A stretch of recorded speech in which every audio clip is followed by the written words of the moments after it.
Durante más de 70 años, creímos que nuestro mapa del sistema solar estaba completo, una colección familiar y ordenada de 9 mundos que orbitaban una sola estrella. Pero en la gélida oscuridad, a miles de millones de kilómetros del planeta más lejano conocido, acechaba un fantasma. Un diminuto punto de luz que se desplazaba lenta y casi imperceptiblemente por las fotografías olvidadas de los astrónomos, inadvertido y desconocido durante años.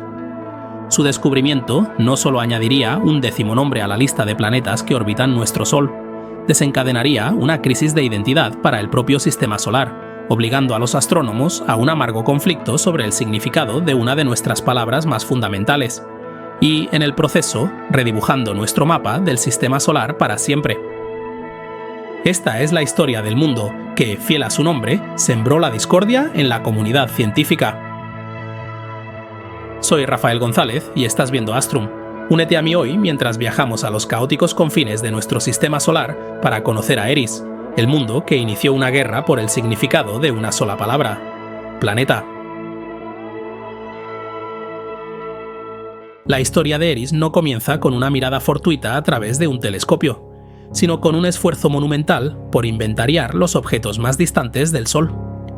En el Observatorio Palomar de California, un equipo de astrónomos, Mike Brown, Chad Trujillo y David Rabinovitz, se había embarcado en un estudio sistemático de los confines de nuestro sistema solar, buscando indicios de objetos que orbitarán más allá de Neptuno, denominados objetos transneptunianos o TNO. El equipo utilizaba el telescopio Samuel Oschin de 1,2 metros para capturar imágenes de un amplio campo del cielo, sometiéndolas a un software de búsqueda automática de imágenes, que identificaba los objetos que se movían a cierta velocidad. Y su búsqueda ya había dado sus frutos. Con el descubrimiento de mundos recién descubiertos como Quaoar, Orcus y Sedna, estaban poblando gradualmente este oscuro y lejano reino. Pero el equipo esperaba encontrar algo más grande. Como Mike Brown escribió más tarde, tenía que haber un 10º planeta. La posibilidad de que Plutón fuera un planeta singular en los confines del sistema solar me parecía absurda. Decidió reexaminar manualmente algunos conjuntos de datos antiguos que su software había pasado por alto. Después de meses de revisión, el 5 de enero de 2005, Brown comenzó a revisar una secuencia de 3 imágenes del 21 de octubre de 2003. Y allí, en las imágenes, había un único y tenue punto de luz moviéndose a un ritmo glacial contra el fondo de estrellas fijas. Brown supo al instante que se trataba de algo significativo.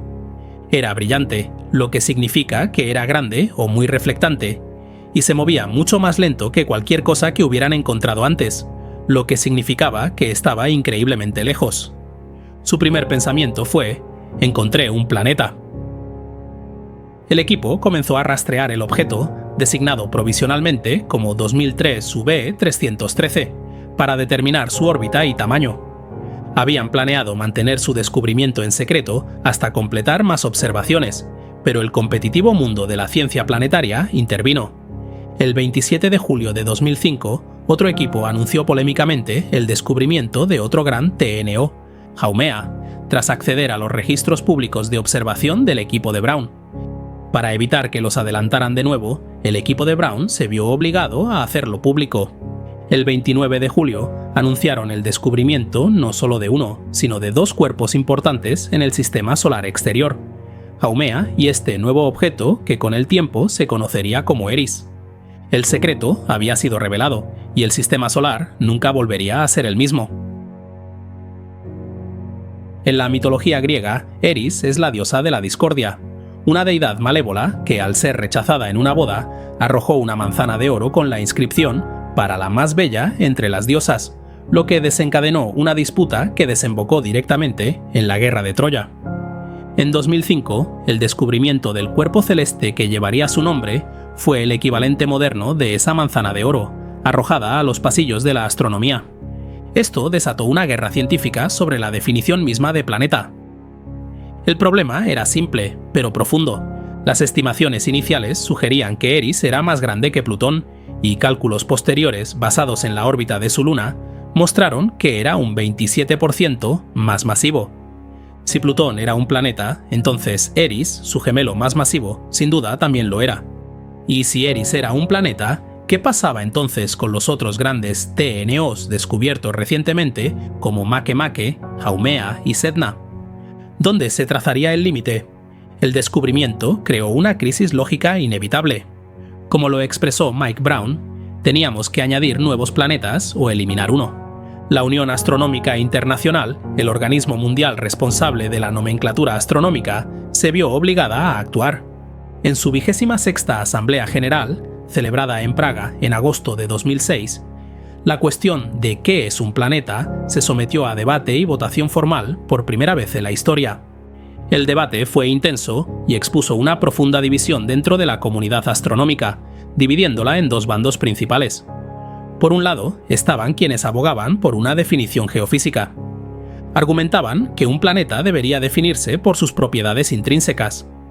Si un objeto es lo suficientemente masivo como para que su propia gravedad supere su fuerza material y lo traiga a una forma casi redonda, un estado conocido como equilibrio hidrostático debería llamarse planeta.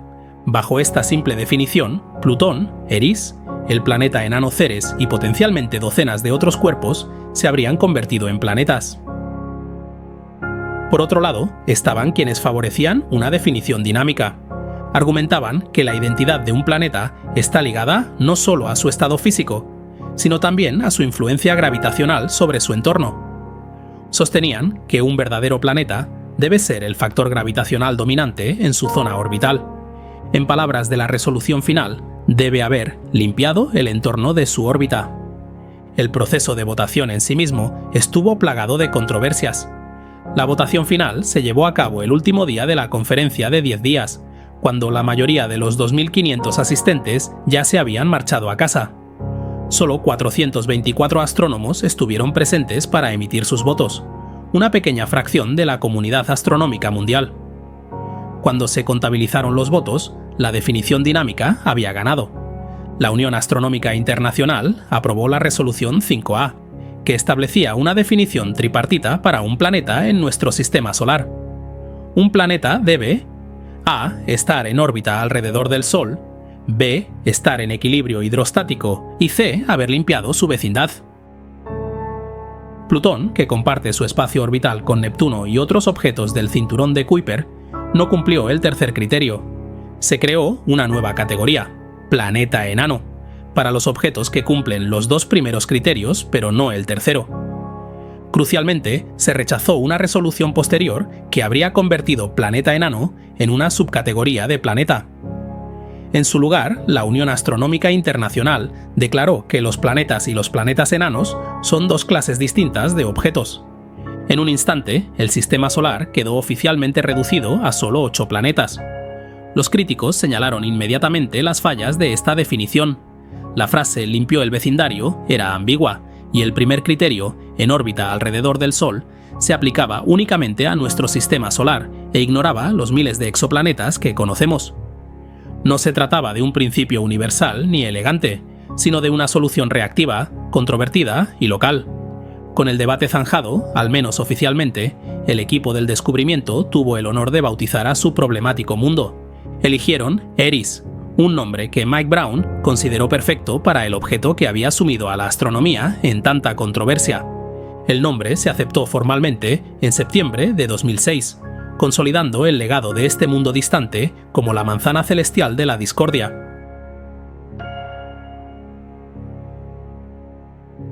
Tras establecer su papel como disruptor cósmico, es hora de viajar a Eris y comprender la naturaleza de este mundo rebelde. Eris no reside en el relativamente estable cinturón de Kuiper, con forma de disco, hogar de Plutón y muchos otros cuerpos helados. En cambio, pertenece a una región mucho más caótica y agreste, conocida como el disco disperso. El disco disperso es un vasto halo de objetos helados con órbitas extremas escasamente poblado. Estos son los marginados del sistema solar, cuerpos que probablemente se formaron más cerca del Sol, pero que fueron dispersados gravitacionalmente en sus trayectorias actuales por Neptuno al migrar a su órbita actual hace miles de millones de años. La órbita de Eris no es un círculo como cabría esperar, sino una enorme elipse que tarda 557 años terrestres en trazarse. En su punto más cercano, o perihelio, Eris se sitúa a unas 38 unidades astronómicas del Sol, aproximadamente la misma distancia que la órbita promedio de Plutón. Pero en su punto más lejano, o afelio, se extiende a casi 98 unidades astronómicas, casi 15.000 millones de kilómetros. Eso equivale a casi 3 veces la distancia actual de Plutón al Sol. La órbita de Eris también presenta una inclinación pronunciada de 44 grados con respecto a la eclíptica, el plano en el que se desplazan los planetas principales. Esto significa que Eris pasa sus 557 años terrestres elevándose por encima y descendiendo por debajo del resto del sistema solar. Durante años se creyó que Eris era el gemelo mayor de Plutón, pero en 2010 los astrónomos tuvieron la oportunidad de medirlo con increíble precisión. Eris pasó justo delante de una estrella distante, un evento conocido como ocultación estelar. Al cronometrar el tiempo que la luz de la estrella estuvo bloqueada desde diferentes puntos de la Tierra, pudieron calcular su tamaño con una precisión milimétrica. El resultado fue una sorpresa. Con un diámetro de 2.326 kilómetros, Eris tenía casi exactamente el mismo tamaño que Plutón, y de hecho era ligeramente menor. Esto reveló la diferencia más crucial entre ambos mundos. Con una masa un 27% mayor que la de Plutón, compactada en un volumen ligeramente menor, Eris debe ser significativamente más denso. Los científicos calcularon su densidad en 2,43 gramos por centímetro cúbico, considerablemente mayor que los 1,85 gramos por centímetro cúbico de Plutón. Esto indica una estructura interna muy diferente. Si bien se cree que Plutón es una mezcla de 70% roca y 30% hielo, Eris debe estar compuesto predominantemente de roca, con solo un manto de hielo comparativamente delgado en la parte superior, un núcleo rocoso en una capa helada. Esta capa es también una de las superficies más brillantes del sistema solar. Eris tiene un albedo increíblemente alto, de 0,99, lo que significa que refleja el 99% de la luz solar que le llega. Este deslumbrante brillo se debe potencialmente a un fenómeno llamado colapso atmosférico. Al igual que Plutón, Eris tiene una atmósfera compuesta principalmente de hielo de nitrógeno y metano que se ha convertido en gas. Pero a medida que su órbita extrema lo lleva a la congelación profunda de su afelio, esta atmósfera se solidifica y cae a la superficie como una capa fresca y brillante de escarcha o nieve. A medida que Eris comienza su viaje de 280 años de regreso al Sol, esta escarcha se calentará y se sublimará, convirtiéndose de nuevo en gas y renovando la atmósfera, para luego congelarse y caer de nuevo siglos después. Más recientemente, las observaciones del telescopio espacial James Webb han añadido otra capa de complejidad. El análisis de diferentes isótopos de metano en la superficie de Eris sugiere que podrían haber sido producidos por actividad geotérmica, lo que sugiere procesos térmicos inesperados en las profundidades de su núcleo rocoso. Este mundo distante y helado podría tener, o al menos tuvo alguna vez, un núcleo cálido. La clave para desvelar los secretos de Eris y la prueba definitiva que sellaría el destino de Plutón llegó en septiembre de 2005. Utilizando el avanzado sistema de óptica adaptativa del telescopio WM Keck, una tecnología que corrige los efectos borrosos de la atmósfera terrestre para producir imágenes con calidad de telescopio espacial, Mike Brown y su equipo detectaron un tenue compañero orbitando Eris. Tenía una luna. Esto lo cambió todo. Si bien el tamaño de un objeto puede estimarse a partir de su brillo, su masa solo puede determinarse con certeza observando su atracción gravitatoria sobre otro cuerpo, por ejemplo, un satélite natural. Al rastrear cuidadosamente la órbita casi circular de 16 días de la Luna, el equipo pudo aplicar las leyes de Kepler del movimiento planetario para calcular la masa de Eris con gran precisión. Fue este cálculo el que demostró definitivamente que Eris era más masivo que Plutón, convirtiendo el debate sobre el planeta no solo en un ejercicio académico, sino en una necesidad urgente. La Luna en sí misma contrasta marcadamente con su progenitora. Aunque solo tiene el 25% del diámetro de Eris, esta luna es una de las más grandes de cualquier planeta enano, superada solo por Caronte, la luna de Plutón, y más grande que las lunas de Saturno, Encélado o Mimas. También está anclada por mareas a Eris, pero las estimaciones de su masa, a partir de la magnitud de su oscilación, son muy inferiores a las que normalmente permitirían el anclaje por mareas. Esto sugiere que Eris disipa energía con mucha más facilidad de lo que pensábamos inicialmente. Y, aunque Eris es de un blanco brillante, su luna es increíblemente oscura, descrita como más oscura que el carbón. Esto sugiere una composición superficial muy diferente, carente de las brillantes capas de escarcha que recubren a Eris. La hipótesis principal sobre el origen de la Luna es un impacto gigante, muy similar al que formó la Luna de la Tierra. En los inicios de la historia del Sistema Solar, un objeto masivo probablemente impactó contra la joven Eris, lanzando una nube de escombros a su órbita que finalmente se fusionó para formar un solo satélite. Este violento nacimiento habría eliminado los hielos volátiles, dejando tras de sí un cuerpo más oscuro y rocoso. Así como Eris recibió su nombre de la diosa de la discordia, su luna recibió el nombre de su hija mitológica, Disnomia, el espíritu demoníaco de la anarquía. El nombre es apropiado para una luna nacida del caos, orbitando un mundo que anuló las leyes establecidas del sistema solar. En los años transcurridos desde la votación de 2006, Mike Brown se ha ganado el apodo de el asesino de Plutón. Pero esto pasa por alto el verdadero legado de su descubrimiento. El descubrimiento de Eris no mató a Plutón, reveló su verdadera familia, haciendo que nuestro sistema solar sea más grande, más complejo y más interesante. Durante décadas tuvimos un modelo defectuoso, 8 planetas con características específicas y luego un extraño caso atípico. Al forzar esta reclasificación, Eris nos proporcionó una imagen más precisa y coherente de nuestro hogar cósmico. Están los 4 planetas terrestres rocosos interiores. Están los 4 gigantes gaseosos y helados.